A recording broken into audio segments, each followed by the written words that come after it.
안녕하세요. 고주파 콜 공략소 정선입니다. 오늘 제작한 것은 고주파용 냉각수 자켓입니다. 독립적으로 90파이까지 사용할 수 있는 냉각 자켓입니다. 공급 라인은 양쪽 두 군데 4개를 하였고요. 안에 천공을 보시면은 12mm 간격으로 천공을 냈습니다. 그리고 위쪽 라인을 보시면은 위쪽은 거의 수평 상태에서 천공을 냈습니다. 왜 이렇게 했냐면은 여기는 시작 지점입니다. 시작 지점은 어떤 사선 라인을 무시하고도 수평으로 반드시 뚫어줘야 됩니다. 시작일 때 동시에 냉각이 일정하게 돼서 속으로 들어가야 되거든요. 그리고 밑에 측에는 사선 작업한 방향으로 천공을 다 냈습니다. 이미 위에서 식혀서 밑에 쪽 아래쪽 부분은 대부분 지속 냉각이라 보시면 되겠습니다. 그리고 밑에 쪽 부위 여기 45도로 천공을 냈습니다. 흘러내리는 물을 좀 더 세게 밀어주는 그런 역할이라 보시면 되겠습니다. 2T짜리 동판을 판금해서 안쪽에 천공을 내었습니다. 천공을 내고 그 다음에 압력판을 내부에 설치를 했습니다. 여기에 압력판을 설치하는데도 조건이 있습니다. 위쪽 부위가 여기 위쪽 부위가 사실상 냉각수 압력이 제일 세야 됩니다. 특정 부분이 아니라 전면적으로 동시에 올라옵니다. 그래서 내부 단면을 보면은 이렇게 압력판이 들어있죠. 이렇게 위에 붙어 있습니다. 위에. 그리고 첫 번째 라인, 두 번째 라인 천공이 이렇게 나 있죠. 냉각수가 공급이 되면 이렇게 치고 100까지 바로 올라갑니다. 왜? 여기는 2파이 공간밖에 안 되고 여기는 10mm 이상의 공간이 있기 때문에 물이 넓은 쪽으로 바로 차고 오릅니다. 차고 오르면 어떻게 됩니까? 바닥에 받쳐서 바로 압이차가 내려옵니다. 다시 내려오면서 물이 분사되겠죠. 그래서 여기 압력이 제일 세집니다. 또 원하는 목적이 여기가 제일 세야 되니까 이런 식으로 밑에는 45도로 고도 냉각을 하겠죠. 그래서 이런 자켓 같은 경우는 위에 골만 만들면 됩니다. 이 자켓이 있으면은 이렇게 가열하고 밑에 냉각수가 이렇게 정착이 되면 되겠죠. 재질에 따라서 냉각 높이를 이렇게 줄 수 있습니다. SCM4나 NCM 같은 경우는 경화 능력이 좋기 때문에 한 20mm 띄워도 괜찮습니다. 배냉과 크랙도 방지할 수 있고 그래서 자유도가 굉장히 높죠. 코일에 고정을 해서 냉각수 자켓을 사용하게 되면은 뭐 냉각 지연이라든지 뭐 이런 게 상당히 어렵습니다. 그래서 별도로 냉각 자켓을 또 사용하고 냉각수 자켓의 폭을 좀 크게 했습니다. 폭이 너무 작으면은 샤프트 종류 중에서도 단이 있는 제품들은 굉장히 위험합니다.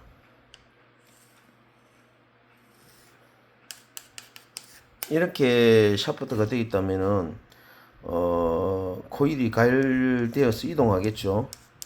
이동하게 되면은 여기 분사를 하게 됩니다. 보통 뭐 45도로 하시는 분 많은데 그러면 두 줄에서 한 세 줄 정도 라인을 뚫어서 이렇게 가다 보면은 여기서 냉각하다 단에 올라서게 되면은 물이 여기만 때립니다. 여기. 그럼 요 모서리가 냉각 속도가 굉장히 빨라집니다. 그러면 이 측면 쪽에는 온도 조금 덜 떨어지겠죠. 더 지속 냉각을 해야 되는데 올라타는 순간에 물이 밑으로 못 내려옵니다. 받쳐서.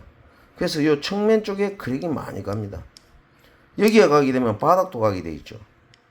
그래서 냉각은 동시다발을 해야 됩니다. 이런 샤프트 종류는 크랙과 변형을 방지하려면 자켓이 좀 커야 됩니다. 이렇게 자켓이 크고 가열대 올라갈 때 요 단부위를 냉각하지만 측면도 동시에 계속 지속적으로 냉각을 하면서 이동을 해야 됩니다. 그러면은 크랙이 안전하겠죠. 대부분 기아 종류도 마찬가지입니다. 기아 이빨이 이렇게 있으면은 크랙이 이 부분이 제일 많이 갑니다. 이 부분이. 왜 많이 가느냐? 냉각수를 세게 싸면 크랙이 많이 갈 줄 알고 적당한 냉각을 하게 됩니다. 그러면 여기는 이빨이 굉장히 얇기 때문에 물이 맞는 순간에 이미 MS점에 도달해 버립니다. 이게. 여기는 아직 500도가 넘게 남아 있습니다. 그런데 우리 MS점이 대부분 강이 270도에서 340도 구간 안에 있습니다.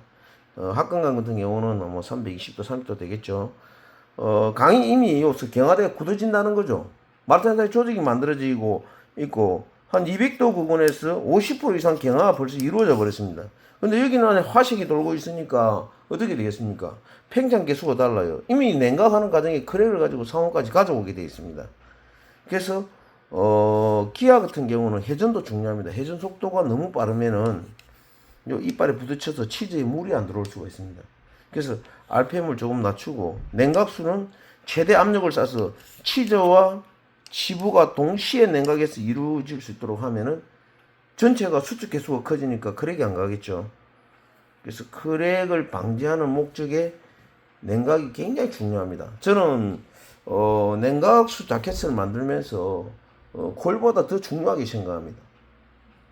모든 크랙은 냉각에서 이루어집니다. 물론 가열 불균을 인해서 크랙할 수도 있습니다. 그거는 시효 크랙이 많이 나죠.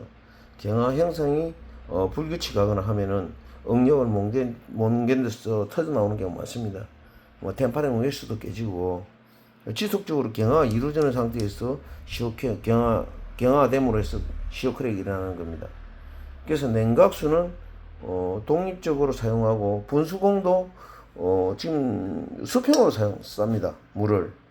근데 코일이 수평으로 이렇게 썬다 해서 물이 위에 넘치고 그러지는 않습니다. 조금 튀어서 옆으로 나갈 뿐이지 굉장히 안정적입니다. 그리고 이거 수평 타입으로 냉각을 하게 되면은 바바마크가 생기지가 않습니다. 일반적으로 소재에 보면은 고주파를 하면 이 라인이 생기죠. 이렇게. 이게 물줄기 라인입니다. 보통 코일에서 직분사하는 코일을 만들게 되면은 여기 맞는 부위가 좀 색깔이 좀 회색으로 좀 진하게 갑니다. 주변은 파랗게 되죠. 근데 여기하고 여기의 경도 포인트가 1에서 한 3포인트 정도 차이 납니다. 그래서 냉각수 자켓 폭이 너무 적거나 분수공이 특정한 곳을 집중 쏘면서 회전하게 되면은 이 바바마크가 형성됩니다. 이 왜 바바마크냐 하면은 바처럼 길게 생겼다고 바바마크라 그럽니다. 외국에는 이거 규제를 많이 합니다. 굉장히 취약한 거죠. 소재 결정입에서 이런 필요 없는 결정입을 만들어낸다는 거죠. 내가 강한 조직을 분사해서 스프링처럼 나선이 만들어지면은 아주 강력한 조직층을 만들어내는 거예요. 우리 살을 뭐 이렇게 뜯으면은 살이 쭉 찢어지듯이 살에 결이 있듯이 금속도 이렇게 결을 만들어줘 버리는 겁니다. 원래는 이 결이 없어야 됩니다. 그럼 변형도 적어지고 그리고 경도 편차도 적어지고 또 한 가지는 이 바바마크가 생긴 이런 제품들을 그라인딩 즉 연마를 하고 나서도 이 무늬가 나타납니다. 왜? 조직의 미시함이 다르기 때문에 그 미시함 때문에 조도가 다릅니다. 그러면 유압 제품 같은 거 이렇게 실린다나 이런 거 사용하게 되면은 뭐 실 쪽에 기름이 셀 수도 있겠죠. 1000분의 1, 2 오차가 나니까 그라인딩을 해도 오차가 납니다. 그래서 이 바바마크를 없애려면은 수평 타입으로 지속 냉각, 즉 특정 부위만 냉각을 하는 것이 아니라 냉각하고 있는 과정에서 밑으로 전체가 냉각이 동시에 되고 있어야 됩니다. 제트 분사하면 여기만 맞고 회전을 하기 때문에 여기는 간접 냉각이 이루어지는 거죠. 그래서 크랙이 많이 발생합니다. 그래서 저는 열체를 오랫동안 해왔지만은 거의 뭐 크랙을 내본 적이 거의 없습니다. 잘 가지는 않습니다. 왜냐하면은 전부 다 독립적인 자켓을 사용합니다. 어떤 핀을 꽂든지 샤프트를 꽂든지 독립 자켓을 사용합니다. 코일에 바로 직분사 절대 하지 않습니다. 그래서 크랙을 방지하고 변형도 방지하려면은 그렇게 가야 됩니다. 강을 필요 이상의 경도를 얻을 필요는 없습니다. 최고 경도치를 얻어서 템파링을 한다는 것은 굉장히 위험한 겁니다. 내가 처음부터 탄화물을 90%만 얻으면 될 걸 100% 얻을 필요가 없다는 거죠. 어차피 템파링 하면 탄화물이 석출돼서 경도를 떨어뜨릴 건데 침상 조직을 만들 필요는 없잖아요. 근데 예를 들어서 뭐 720도 캔칭해도 경도 55, 56이 다 나옵니다. 단 여기에 조건은 AC3 온도 플러스 30도 이상 올라가야 됩니다. AC3는 다 아시죠? 뭐 열처리 문에도 많이 나오지만은 100% 오스타니트 조직이 만들어지는 온도입니다. 거기서 좀 불안정하니까 열처리 문헌에는 30에서 50도 이상 올리라고 되어 있는 거죠.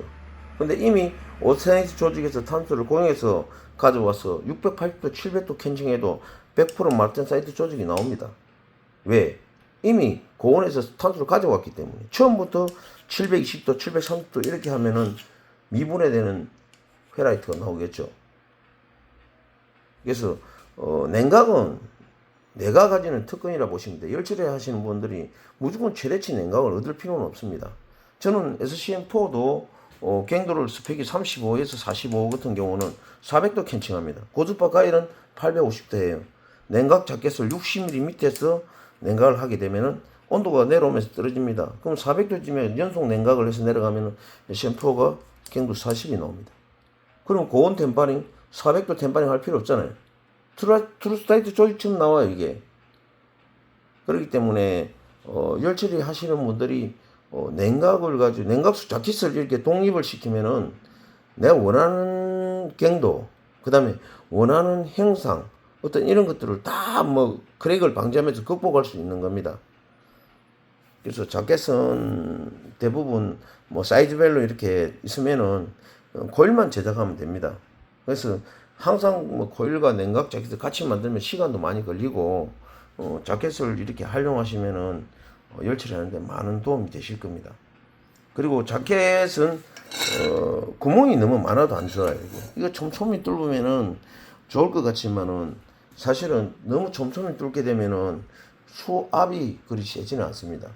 우리 순행의 단점이 뭔지 아십니까? 순행은 100도에 끓는다는 거죠. 낮은 온도에 끓어요. 그럼 전기막이 형성되면은 냉각 속도가 느리면 어떻게 됩니까? 전기막을 깨트리지 못하면 얼룩 소입이 됩니다. 그럼 그 부위 이미 크랙하기 시작해요. 물 맞는 다른 부위는 냉각이 되는데 바로 그 옆에는 아직 냉각이 덜 되고 있으니까 마르텐 조직이 만들어지는 온도와 지금 상부 베이나이트 조직이 생기는 그 온도에서 지금 냉각이 이루어지고 있으니까 이미 크랙을 가지고 상온까지 가져오게 되어 있습니다. 그렇기 때문에 천공을 너무 많이 내지 마시고 일단 냉각 속도가 어느 정도 빨라야 됩니다. 직분사하면서 전기막을 깨트리고 지속적으로 계속 물이 공급하면서 속도가 빠르면 어떻게 됩니까? 에너지를 빼앗아가는 속도가 굉장히 빨라집니다.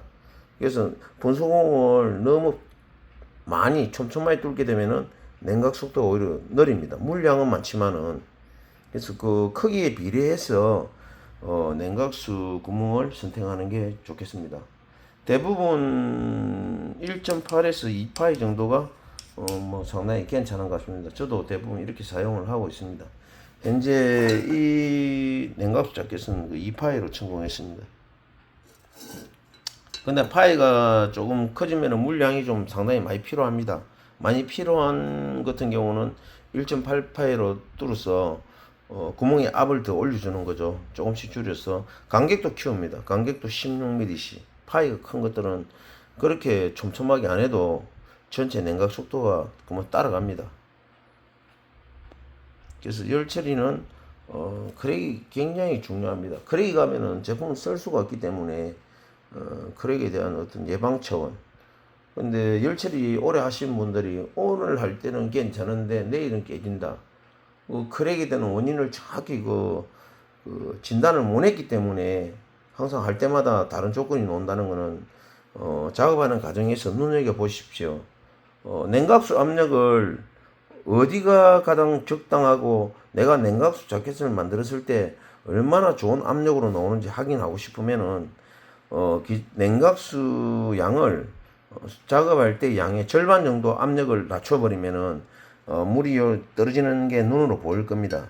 근데 압력을 낮췄는데도 균일하게 이 압이 나와야 되는데 압을 낮췄을 때 특정 공급하는 라인 쪽이 여기 좀 세고 여기 약하다면은 그거는 자켓의 압력에 좀 문제가 있다 보시면 되겠습니다. 그래서 냉각수는 최대한 좀 많이 쏴주는 게 크랙을 방지를 합니다. 냉각을 많이 쏴면 깨진다 생각하는데 그거는 냉각수가 균일하게 안 맞았기 때문에 크랙이 간다 보시면 되겠습니다. 예, 고객사 또 납품해서 예, 좋은 제품 놓을 수 있도록 최선을 다해 보겠습니다.